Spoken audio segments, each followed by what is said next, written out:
Hello students, welcome to the Adarsh classes. तो अब हम लोग स्टार्ट करने वाले हैं अपने एग्जाम की प्रिपरेशन। उस प्रिपरेशन में आपको ध्यान रखना है कि जो हम प्रिपरेशन करने वाले हैं वो बिल्कुल सीबीएसई की मार्किंग स्कीम की तरह ही चलेगी। जैसे कि उन्होंने आपको बताया है वैसे ही हम सारी प्रिपरेशन करेंगे। मैं यहाँ पर सिर्फ उन टॉपिक्स को कराऊंगी जिसमें थोड़े से डाउट्स ज्यादा रहते हैं, और दूसरी चीज जो कंपलसरी है सीबीएसई पूछेगी ही पूछेगी। तो आपके ऑलमोस्ट चांसेस होंगे कि आप बहुत अच्छे से अपनी तैयारी कर सकते हैं इस चैनल पर रहते हुए। और दूसरी चीज, जो आपको टॉपिक्स कराए जाएंगे उसमें से कंपलसरी होगा कि आप आसानी से अपने एग्जाम को पास आउट कर सकते होंगे, बहुत अच्छे से हो जाएगा आपका एग्जाम। तो हम वो टॉपिक सभी इस चैनल पे करने वाले हैं। इन फ्यूचर आपको किसी टॉपिक में डाउट लगता है तो आप उसे कमेंट बॉक्स में जरूर लिखकर बताएं। अगर हो सकता है कि मुझसे कोई टॉपिक छूट जाए तो वो टॉपिक पे मैं आपके लिए वीडियो जरूर बना दूंगी जिसमें आपको कोई डाउट हो। हम लोग स्टार्ट करेंगे चैप्टर नंबर 1 से। जो अब हम लोग स्टार्ट करने वाले हैं साइंस का chapter number 1, chemical reaction and equation. Chemical reaction and equation. फिर भी आपको लगता है कि मैं यहाँ पर क्योंकि इंपॉर्टेंट टॉपिक लेने वाली हूँ, आपको लगता है कि आपको पूरा चैप्टर कर लेना चाहिए, तो उसका जो है मैं लिंक दे दूंगी, आप उसे भी साथ के साथ प्रॉपर कर सकते हैं क्योंकि बहुत इजी चैप्टर है। बट फिर भी हम ऐसे टॉपिक करने वाले हैं जिसमें बच्चों को कई बार डाउट रहता है। तो केमिकल रिएक्शन एंड इक्वेशन, सबसे पहले आप ध्यान रखिए कि इसमें 3 मार्क्स का ओनली 1 क्वेश्चन आने वाला है। ठीक है, 3 मार्क्स का जो क्वेश्चन है वो सिर्फ और सिर्फ 1 आने वाला है। तो इसका मतलब आपका ये चैप्टर सिर्फ कितने नंबर का होने वाला है? 3 मार्क्स का। अब आप इन चीजों को जरूर ध्यान रखें क्योंकि उन्होंने जब प्रॉपर आपको बता दिया है कि कौन से चैप्टर से कितने नंबर का क्वेश्चन आने वाला है और कौन से चैप्टर से कितने क्वेश्चन आने वाले हैं, तो आपको बहुत अच्छे से आप प्रिपरेशन कर सकते हैं। इसलिए आप ये साथ साथ याद रखें। तो आप ध्यान रखेंगे चैप्टर नंबर 1 में कितने मार्क्स का क्वेश्चन आ रहा है? 3 मार्क्स का, एंड ओनली 1 क्वेश्चन आ रहा है इस चैप्टर से। तो वो टॉपिक अब हम करेंगे जो पूछ सकते हैं। सबसे पहला, कई बार बच्चों से मैंने सुना है जो डाउट आता है वो आता है फॉर्मेशन ऑफ प्रेसिपिटेट।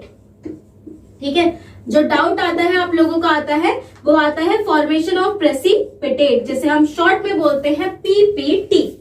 तो आपका फॉर्मेशन ऑफ प्रेसिपिटेट क्या होता है, इसे आज मैं एक अलग लैंग्वेज में सिखाऊंगी पहले आपको, फिर हम देखेंगे इसे साइंटिफिकली लैंग्वेज में। तो सबसे पहले फॉर्मेशन ऑफ प्रेसिपिटेट, क्योंकि हम लोग बायलिंगुअल क्लास ले रहे हैं इसलिए आपको ध्यान रखना है हिंदी में इसे कहा जाता है अवक्षेपण का बनना।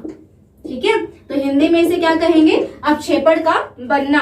अब वैसे तो जो सीबीएसई पूछती है वो एक्स और वाई में ही क्वेश्चन होता है, बट इन फ्यूचर आपसे पूछ लिया जाए कि प्रेसिपिटेट की फुल फॉर्म क्या होती है या फिर, तो आप ध्यान रखेंगे प्रेसिपिटेशन मतलब पीपीटी की फुल फॉर्म। इसके साथ साथ इसकी डेफिनेशन क्या होती है।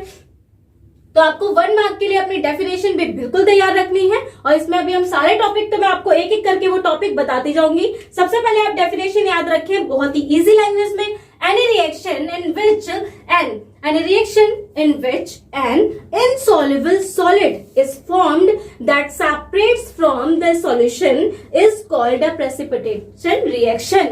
जब कोई भी अभिक्रिया जिसमें अवक्षेपण मतलब कि अविलय जो होता है, अविलय जो ठोस बनता है और जो विलयन से अलग होता है, ठीक है, जो विलयन से क्या होता है? पृथक होता है, उसी चीज को अवक्षेपण कहा जाता है। तो आपको याद रखना है कि जहां पर इनसॉल्युबल सॉलिड जो है फॉर्म हो रहा है, ठीक है, क्या फॉर्म हो रहा है? Insoluble solid. तो आप यहाँ पर ध्यान रखेंगे कि जो चीज फॉर्म हो रही है वो है इनसॉल्युबल सॉलिड।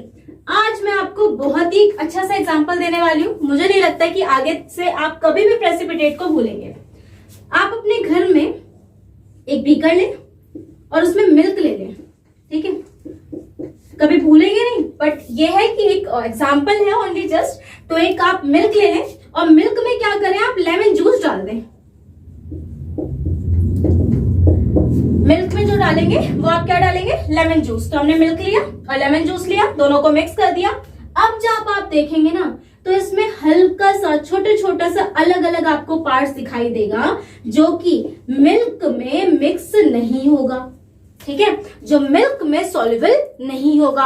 आपको इसमें पानी भी अलग दिखाई देगा, उसके बाद उसका पार्ट भी अलग दिखाई देगा। जो दिखाई देगा वो डेफिनेटली सेमी सॉलिड होगा, है कि नहीं? जो दिखाई देगा वो डेफिनेटली क्या होगा? Semi solid. अगर आपने आज तक ये चीज ना देखी हो तो घर में मम्मा की परमिशन ले, उसके बाद आप एक कटोरी में या ग्लास में थोड़ा सा दूध ले लें और उसके बाद आप लेमन जूस डाल दें। देखेंगे कि ये पार्ट आपको दिखाई देगा कि क्या होता है प्रेसिपिटेशन। तो यहाँ पर हम एक छोटे से वे में देख रहे थे, अब हम देखेंगे एक्चुअली में कि जो साइंटिफिकली केमिस्ट्री में आपको दिया गया है वो क्या चीज आपको दिखा रहे हैं। इसमें मैं आपको सभी टाइप के क्वेश्चंस बता दूंगी, क्योंकि व्हाइट कलर का प्रेसिपिटेट, ब्लैक कलर का प्रेसिपिटेट, येलो कलर का प्रेसिपिटेट, अलग अलग टाइप के क्या बनते हैं, प्रेसिपिटेट बनते हैं। तो वो चीज अब हम यहाँ पर देख लेते हैं। सो जैसे कि अब हम लोग एक रिएक्शन देखने वाले हैं। सबसे पहले तो हम लेते हैं 2 टेस्ट ट्यूब, ठीक है, ये हमने लिए 2 टेस्ट ट्यूब, काम करते हैं अलग अलग ऐसे लेते हैं। 2 टेस्ट ट्यूब लिए सबसे पहले, ये आपके सामने 2 टेस्ट ट्यूब हैं। इन दोनों टेस्ट ट्यूब में हम लोग कलरलेस लिक्विड ले रहे हैं 2। अब कलरलेस लिक्विड कौन कौन से हैं? सबसे पहला आपको ध्यान रखना है लेड, ठीक है। लेड का सिंबल क्या होता है? पीबी। क्यों होता है? क्योंकि इसका जो लैटिन नेम होता है वो प्लम्बम होता है, ठीक है। जो लैटिन नेम होता है वो क्या होता है? प्लम्बम। तो हमने लिया है लेड नाइट्रेट। एक बीकर में हमने क्या लिया है? Lead nitrate. इसी तरह से आपको ध्यान रखना है, दूसरे बीकर में हम लोग ले रहे हैं पोटेशियम आयोडाइड। 2 बीकर लिए हैं, एक में लिया है लेड नाइट्रेट और दूसरे बीकर में हमने लिया है पोटेशियम आयोडाइड। दोनों ही कैसे लिक्विड है? कलरलेस। जो दोनों लिक्विड है वो कैसे हैं? कलरलेस हैं।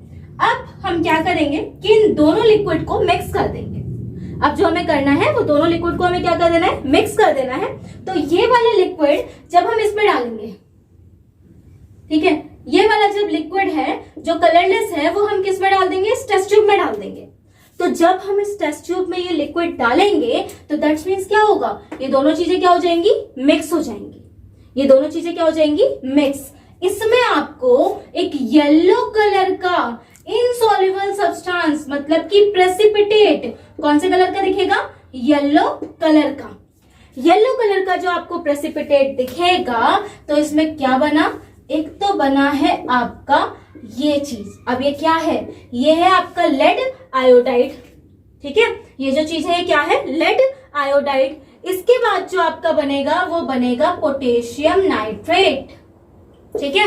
इसके बाद जो बनेगा वो क्या बनेगा? Potassium nitrate. तो यहाँ पर आप देख सकते हैं 2 अलग अलग चीजें। सबसे पहले हमने क्या लिए हैं? 2 बीकर लिए हैं। अब उसी चीज को याद रखो कि यहाँ पर आपने एक तो आपने क्या लिया था? मिल्क। ध्यान आ रहा है आपको? जो हमने पढ़ा था, एक तो हमने मिल्क लिया था, दूसरा हमने इसमें क्या लिया था? लेमन जूस लिया था। जब हमने दोनों को मिक्स किया था तो वो बिल्कुल उससे अलग हो गया था और वो दोनों क्या बन गए थे? अलग से एक प्रेसिपिटेट दिखा रहे थे। इसी तरह से इसमें भी क्या बना है? येलो प्रेसिपिटेट बना। क्या बन गया? येलो कलर का प्रेसिपिटेट। तो ये हो जाता है आपका फॉर्मेशन ऑफ प्रेसिपिटेट। अब इसमें हम अलग से अगर देखना चाहें तो बहुत सारी, जैसे कि मैं आपसे बोलती हूँ barium chloride and sodium sulphate, ठीक है। अगर हम देखें तो वो क्या है? Barium chloride. एक तो आपको इसमें सबसे ज्यादा सिंबल्स पे ध्यान रखना है। जिसे जिसे इन सिंबल्स में प्रॉब्लम है वो कभी मैं एक अलग से वीडियो बनाऊंगी जिसमें आपको दिखाएंगे, जैसे कि हम इन्हें जोड़ रहे हैं। तो ये चीज होती है प्लस माइनस। ये आपने कैटायन और एनायन सुने थे 9th क्लास में। ये आयंस बताए गए थे आपको 9th क्लास में, जिसमें एक होता है प्लस, एक होता है माइनस। स्टार्टिंग वाला जो लिया जाता है वो प्लस होता है और जो पीछे वाला लिया जाएगा वो क्या होगा? माइनस होगा।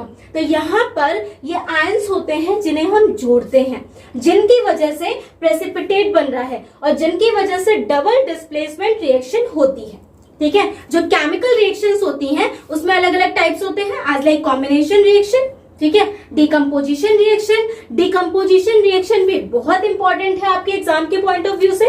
वो भी डायरेक्टली आपका 3 नंबर में क्वेश्चन पूछा जा सकता है। तो उसके बाद हम इसे भी देखेंगे कि वो किस तरह से आप लिख सकते हैं। डायरेक्टली होता है उसमें भी। यहाँ पर आपने देख लिया हमने क्या लिया है यहाँ पे? Barium chloride. अब हम क्या लेंगे? सोडियम सल्फेट, ठीक है, सोडियम सल्फेट। अब यहाँ पर हमने 2 अलग अलग चीजें ले ली, बेरियम क्लोराइड और सोडियम सल्फेट। अब जो बनने वाला है वो बनेगा व्हाइट प्रेसिपिटेट। अब सबसे पहले तो आप ये देखो, क्लोरीन और सोडियम, दैट्स मींस क्या बना? सोडियम क्लोराइड, ठीक है। एक तो क्या बन गया? Sodium chloride. अब सोडियम क्लोराइड देखकर तो हमें पहले ही पता है कि भाई ये तो सॉल्युबल थिंक है। जो सोडियम क्लोराइड है वो क्या है? सॉल्युबल थिंक है। लेकिन जो बैरियम सल्फेट बनेगा इसमें, जो अगला वाला बनने वाला है वो क्या बनेगा? बैरियम और सल्फेट। तो ये जो आपका बेरियम सल्फेट बना, ये क्या होगा? ये होगा आपका प्रेसिपिटेट। और कौन से कलर का प्रेसिपिटेट होगा? तो आपको ध्यान रखना है कि ये व्हाइट कलर का प्रेसिपिटेट होगा, मतलब कि व्हाइट कलर का पीपीटी इसमें बनकर आएगा। ठीक है, तो ये बनेगा व्हाइट कलर का पीपीटी। अब हम देखते हैं नेक्स्ट इक्वेशन। नेक्स्ट इक्वेशन जिसमें हम देखेंगे कॉपर सल्फेट। सबसे पहले कॉपर सल्फेट CuSO4 जो बना है वो क्या है? CuSO4। इसके बाद हम लेंगे hydrogen sulphide H2S, hydrogen sulphide. इसमें जो बनेगा वो क्या बनेगा? इसमें बनेगा एक तो सल्फ्यूरिक एसिड। आप देख सकते हैं आपके सामने है। सल्फ्यूरिक एसिड का फॉर्मूला क्या होता है? H2SO4। सबसे पहले ना आप इसमें ये चीज देख लिया करो कि कौन सी चीज बिल्कुल हो रही है जो बन रही है। तो कुछ चीजें जैसे सल्फ्यूरिक एसिड, मैंने यहाँ पर पहले क्या बनाया? NaCl। अब जो हम बनाएंगे वो क्या बनाएंगे? Directly copper sulphide. जो बनने वाला है वो क्या है? Copper sulphide CuS। ये हमारा बनेगा ब्लैक प्रेसिपिटेट। ठीक है, जो बनेगा वो क्या होगा? ब्लैक प्रेसिपिटेट, मतलब कि ब्लैक कलर का पीपीटी। जो बन रहा है वो क्या बन रहा है? ब्लैक कलर का पीपीटी। अब यहाँ पे देखें, सबसे पहले हमने क्या बोला? फॉर्मेशन ऑफ प्रेसिपिटेट, जिसमें कि क्या बनता है? एक क्या बनेगा? इनसॉल्युबल सॉलिड फॉर्म्ड होगा। जो इनसॉल्युबल सॉलिड होगा वो क्या होगा? फॉर्म्ड होगा। तो आप डायरेक्टली लिख सकते हैं जो इसमें फॉर्म हुआ वो क्या है? Insoluble solid. ये आपका यहाँ पर फॉर्म्ड हो रहा है। अब यहाँ पर डेफिनेटली सॉलिड फॉर्म्ड हुआ, सेमी सॉलिड। यहाँ पर हमने क्या लिया था? एक में लिया था क्या? Lead nitrate. दूसरे में क्या लिया था? Potassium iodide. दोनों ही कैसे थे? कलरलेस थे। बट जब मैंने इन दोनों को मिक्स कर दिया तो कौन सा कलर आ गया? येलो कलर आ गया। ठीक है, कौन सा कलर आ गया? येलो कलर आ गया। अब यहाँ पर जो बना वो क्या बना? ये बना है हमारा लेड आयोडाइड। मैंने आपको बताया लेड जिसका सिंबल क्या होता है? Pb होता है। लैटिन नेम क्या होता है? प्लम्बम होता है। इसके साथ बनेगा पोटेशियम नाइट्रेट। और ये जो बना है हमारा क्या बना है? ये हमारा येलो कलर का प्रेसिपिटेट बना है अलग से। इसके बाद हमने क्या लिया? Barium chloride. और बेरियम क्लोराइड के बाद जो हम ले रहे हैं वो क्या ले रहे हैं? Sodium sulphate. सोडियम सल्फेट जो ले रहे हैं इसमें जो हमारा प्रेसिपिटेट बन रहा है वो व्हाइट कलर का प्रेसिपिटेट बन रहा है। कौन सा प्रेसिपिटेट बन रहा है? व्हाइट, जिसे हम क्या बोलेंगे? Barium sulphate. साथ में क्या बोलेंगे? क्या बन रहा है हमारा? Soluble thing. सोल्युबल थिंग क्या है? NaCl, जो कि मत होता है हमारा कॉमन सॉल्ट, मतलब कि सोडियम क्लोराइड। नेक्स्ट देखा आपने कॉपर सल्फेट, जिसमें आपके साथ हमने क्या लिया है? Hydrogen sulphide. जो नेक्स्ट लिया है वो क्या है? Hydrogen sulphide. और जो बन रहा है कॉपर सल्फाइड वो किस कलर का होगा? ब्लैक कलर का होगा। ब्लैक कलर क्या बनेगा हमारा? पीपीटी। क्या बनेगा? PPT precipitate. और साथ में क्या है? Sulphuric acid. ये होता है हमारा प्रेसिपिटेट। आई एम श्योर कि आपको समझ में आ गया होगा। आपको इसकी इक्वेशंस ध्यान रखनी है। बस इसमें एक्स और वाई में क्वेश्चन आएंगे, तो वो जो एक्स और वाई में क्वेश्चन आएंगे आप उस तरह से ध्यान रखेंगे कि इसमें जो घुमाया जाए ना, अगर आपको पहले से याद होगा तो आपको वहां पर किसी भी तरह का कोई डाउट नहीं होगा। तो आप छोटी छोटी चीजों को बहुत ध्यान से देखें। अब जो हम इसमें देखेंगे वो एक सबसे इंपॉर्टेंट एक और टॉपिक है जो कई बार पूछा जा चुका है, चेंज इन टेम्परेचर। तो हम छोटी छोटी चीजें वो देखेंगे जो आपके लिए इंपॉर्टेंट है और आपके एग्जाम के पॉइंट ऑफ व्यू से काफी ज्यादा मोस्ट इंपॉर्टेंट टॉपिक्स है। Next topic is change in temperature. जो अगला हम टॉपिक पढ़ने वाले हैं वो है चेंज इन टेम्परेचर। ये भी काफी इंपॉर्टेंट है आपके एग्जाम के पॉइंट ऑफ व्यू से और इससे काफी बार क्वेश्चन पूछ चुके हैं। इससे जो क्वेश्चन आता है वो भी एक्स और वाई में ही आता है। तो यहाँ पर आपको ये चीज देखनी है कि सबसे पहले चेंज इन टेम्परेचर हम कई स्टेट्स में दिखा सकते हैं। जैसे कि जब हम पढ़ते हैं हमारा first formation evolution of gas, ठीक है, गैस का निकलना, उस वक्त पे भी हमें देखते हैं कि हम क्या करते हैं, वहां पर पहले वो कोल्ड होती है चीज जो बाद में हॉट हो जाती है, वो भी हम शो करते हैं। बट यहाँ पर क्या है, ये नेचुरली है। जब हम कैल्शियम ऑक्साइड में H2O को मिक्स करते हैं, ठीक है, कैल्शियम ऑक्साइड में किसे मिक्स करते हैं, H2O को। कैल्शियम ऑक्साइड को क्या कहा जाता है, क्विकलाइम। फर्स्ट ऑफ ऑल तो आप ये ध्यान रखें कि कैल्शियम ऑक्साइड को क्या कहा जाता है, क्विकलाइम। अब हम इसमें क्या मिक्स कर देंगे, H2O, तब बन जाता है स्लैगलाइम, मतलब कि कैल्शियम हाइड्रोक्साइड, ठीक है, इसे हम क्या बोलते हैं, स्लैगलाइम। तो यहां पर आपको ये ध्यान रखना है कि सबसे पहले हमने एक बीकर लिया और इस बीकर में हमने डाला कैल्शियम ऑक्साइड और जब हमने इसमें H2O को मिक्स करा तो अपने आप बबल क्रिएट हो गए। ठीक है, इसमें क्या क्रिएट हो गए, अपने आप बबल्स क्रिएट हो गए। और वो जो बबल्स क्रिएट हो गए, इसके बाद जो बनकर आया वो क्या था, कैल्शियम हाइड्रोक्साइड। ठीक है, जिसे हम क्या बोलते हैं, स्लैग्ड लाइम। तो यहाँ पर हमने लिया CaO मतलब कि क्विक लाइम कैल्शियम ऑक्साइड, जिसमें हमने क्या मिक्स किया है, H2O।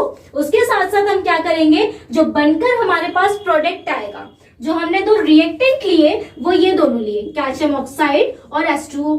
उसके बाद जो बना वो क्या है, स्लैग्ड लाइम है, मतलब कि हमारा प्रोडक्ट जो बनकर आया वो क्या है, प्रोडक्ट। अगर आपको थोड़ी भी इसके बेस में, क्योंकि मैं यहाँ पर जो ये चैप्टर पढ़ चुके हैं, कुछ ऐसे इंपॉर्टेंट टॉपिक्स है जो मैं करा रही हूँ जो एग्जाम में इंपॉर्टेंटली आ सकते हैं। अगर आपको ये लगता है कि आपको पूरा चैप्टर पढ़ना है तो मैंने लिंक में दे दिया है, आप वहां जाकर पूरा चैप्टर पढ़ सकते हैं। वहां रिएक्टेंट क्या होता है, प्रोडक्ट क्या होता है, चेंज इन टेम्परेचर किसका पार्ट है, वो सारी चीजें ब्रीफली बता रखी है।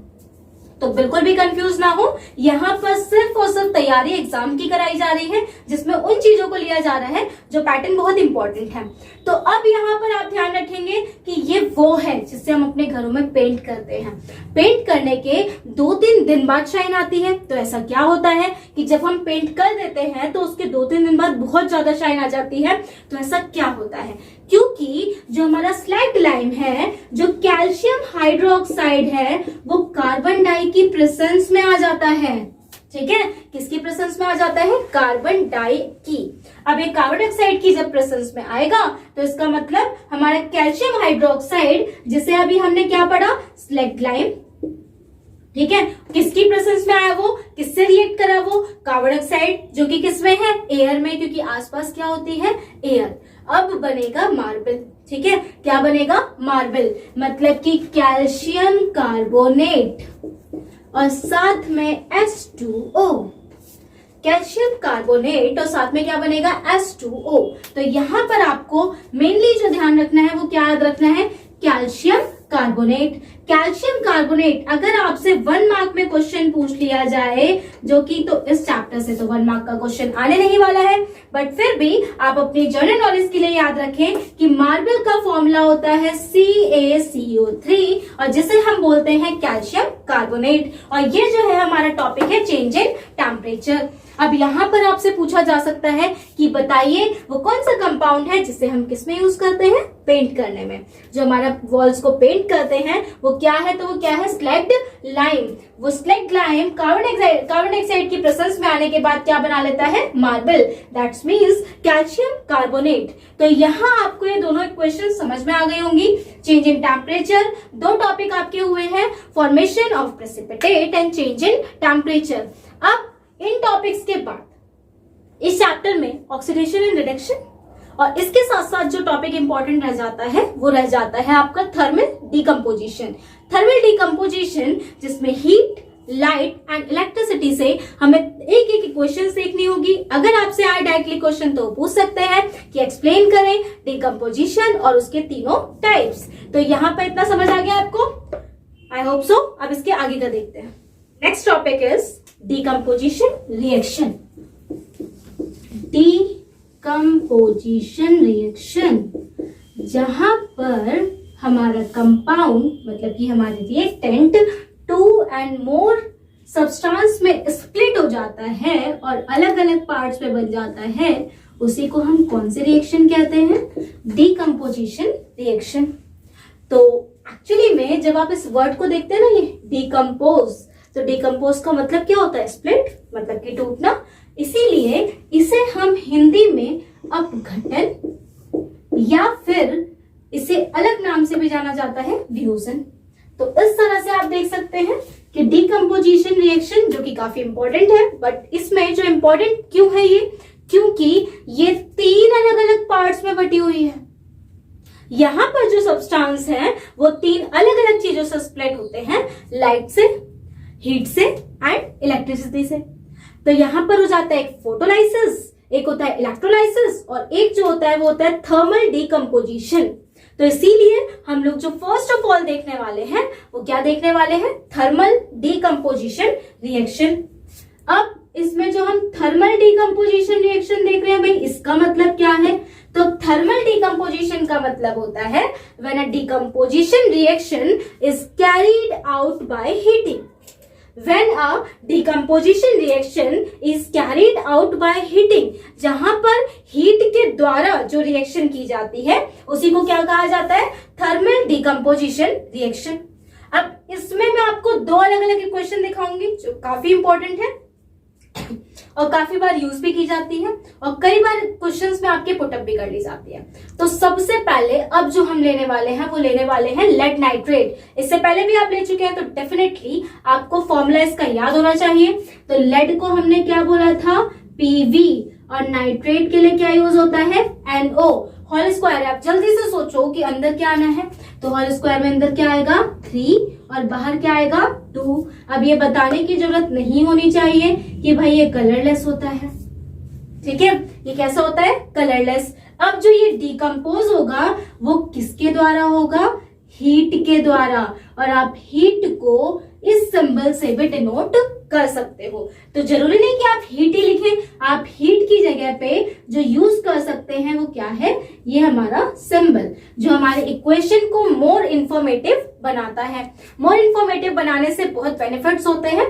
तो इसके बाद जो इसमें सब्सटेंस मतलब रिएक्टेंट तो हमने ले लिया, तो आप देख रहे हैं रिएक्टेंट क्या है? एक रिएक्टेंट है जिससे 2 या 3 क्या निकलेंगे? प्रोडक्ट निकलेंगे। तो सबसे पहले जो निकलेगा वो होगा लेड मोनोऑक्साइड, ठीक है? जो निकल रहा है वो क्या है? Lead monoxide. आप इसमें देख सकते हैं भाई नाइट्रोजन है, तो दैट्स मीन्स क्या निकलेगा? नाइट्रोजन। उसके साथ साथ नाइट्रोजन डाइऑक्साइड, तो इसका मतलब क्या हो गया?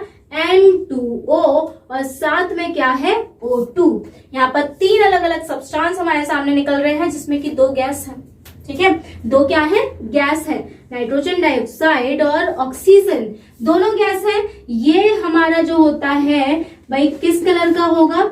येलो कलर का, ठीक है? किस कलर का होगा? येलो। तो आपको ध्यान रखना है हमने लिया है क्या? Lead nitrate. लेड नाइट्रेट लिया है जिसके बाद जो हमारा प्रोडक्ट बना है वो क्या बना है? लेड मोनोऑक्साइड, ठीक है? क्या बना है? Lead monoxide. किस कलर का बना है? येलो कलर का बना है, और साथ में बना है नाइट्रोजन डाइऑक्साइड, और उसके साथ जो गैस बनी है वो कौन सी है? ऑक्सीजन। अब इनको आपको अलग अलग वे में क्वेश्चन बना के पूछा जाएगा, तो आपको ध्यान रखना है कलरलेस लिक्विड लिया गया और जो बनकर आया वो क्या आया है? आपके पास येलो कलर, और दूसरी चीज साथ में 2 क्या निकली है? गैसेस निकली है। एक निकली है नाइट्रोजन डाइऑक्साइड, उसके बाद क्या निकली है? ऑक्सीजन। अब इसके बाद जो हम लेने वाले हैं नेक्स्ट क्वेश्चन, उसमें हम लेंगे फेरस सल्फेट, ठीक है? क्या लेंगे? Ferrous sulphate. जल्दी से गैस करो कि फेरस सल्फेट किस कलर का होता है? किस कलर का होता है? ग्रीन कलर का। किस कलर का होगा? ग्रीन। अब डेफिनेटली थर्मल डिकम्पोजिशन है तो हमें क्या लेना है? हीट। तो ये उसके बाद क्या होगी? डिकम्पोज होगी। उसके बाद ही क्या होगी? डिकम्पोज होगी। अब इसमें से जो बनेगा वो क्या बनेगा? Ferric oxide. तो यहाँ पर जो आपका बनने वाला है वो बनने वाला है Fe2O3, ठीक है? जो बनने वाला है वो क्या बनने वाला है? Fe2O3। तो ये फेरिक ऑक्साइड है, और फेरिक ऑक्साइड जो है वो किस कलर का होता है? पहले हमने देखा था क्या कलर था? ग्रीन। लेकिन जो फेरिक ऑक्साइड होगा वो बनेगा ब्राउन, ठीक है?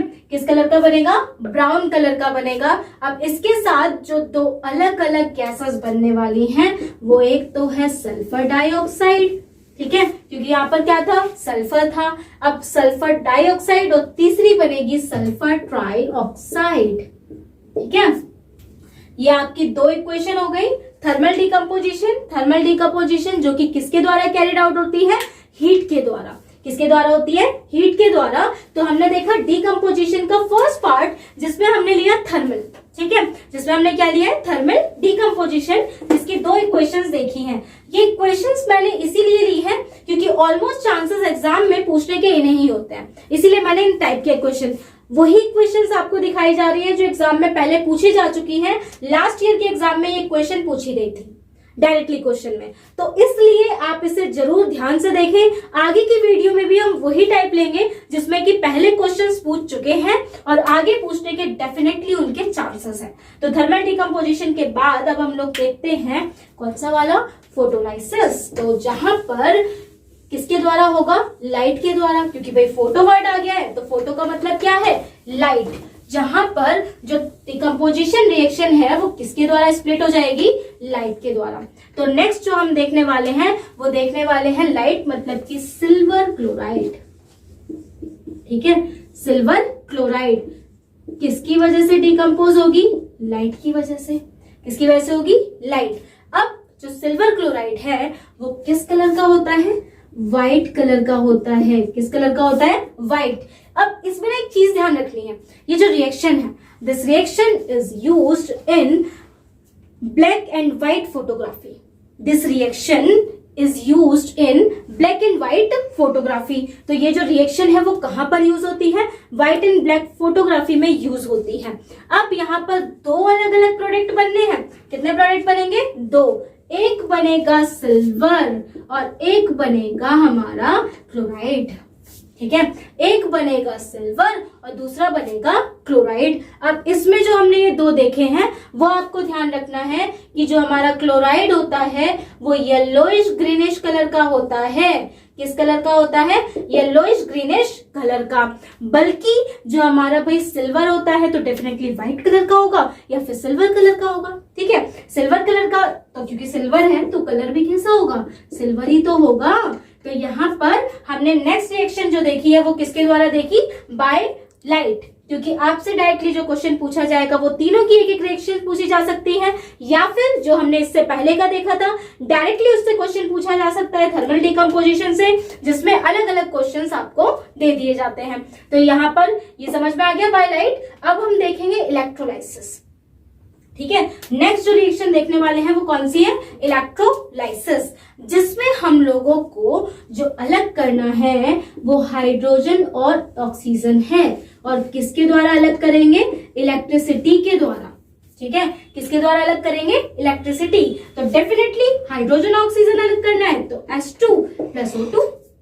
ठीक है, क्या कहा जाएगा, H2 + O2। रिएक्शन कौन सी कहलाएगी, इलेक्ट्रोलाइसिस। तो ये हमारी हो गई फोटोलाइसिस, मतलब कि जो फोटोग्राफी के लिए यूज हो रही है। यहाँ पे मैंने आपको बोला था ये reaction black and white photography के लिए यूज होती है। इससे पहले की जो हमारी रिएक्शन थी उन्हें थर्मल डिकम्पोजिशन रिएक्शन कहा जाता है। तो ये आपके 3 क्वेश्चन हो गए हैं। इन फ्यूचर कई बार ऐसा होता है कि डायरेक्टली आपसे बोल देते हैं डिफाइन करें ऑक्सीडेशन एंड रिडक्शन। बहुत इजी टॉपिक है, अगर आप देखना चाहते हैं तो आप उसके लिए जरूर जा सकते हैं। इस चैप्टर का एक लिंक पड़ा होगा, वहां पर जाइए। लास्ट वीडियो जो आपको मिलेगी उसमें आपको ऑक्सीडेशन और रिडक्शन समझाया जाएगा। बट ऑक्सीडेशन और रिडक्शन में एक बहुत छोटी सी चीज मैं यहाँ आपको समझा रही हूँ, मतलब कि उपचयन और अपचयन। बहुत आसान है, 2 फॉर्मूले याद रखने हैं बस आपको। करना क्या है, O + O - H, O + O - H। अब रिडक्शन में आपको क्या करना है, प्लस तो रहेगा H और माइनस रहेगा ऑक्सीजन। बस इनकी क्या बना देनी है, डेफिनेशन। ऑक्सीडेशन, ठीक है, इस एडिशन, जो एडिशन हुआ है वो क्या है, oxygen. Removal hydrogen is called oxidation. ठीक है, जहां ऐड हुआ है वो क्या है, ऑक्सीजन। जो रिमूव हुआ है वो क्या है, हाइड्रोजन। इसी तरह से जो ऐड हुआ वो हाइड्रोजन और जो रिमूव हुआ वो ऑक्सीजन इज कॉल्ड रिडक्शन। ये चीज आपको इक्वेशंस वो खुद देंगे, आपको इक्वेशंस में बताना होगा कि कहां पर ऐड हो रहा है और कहां पर अलग अलग।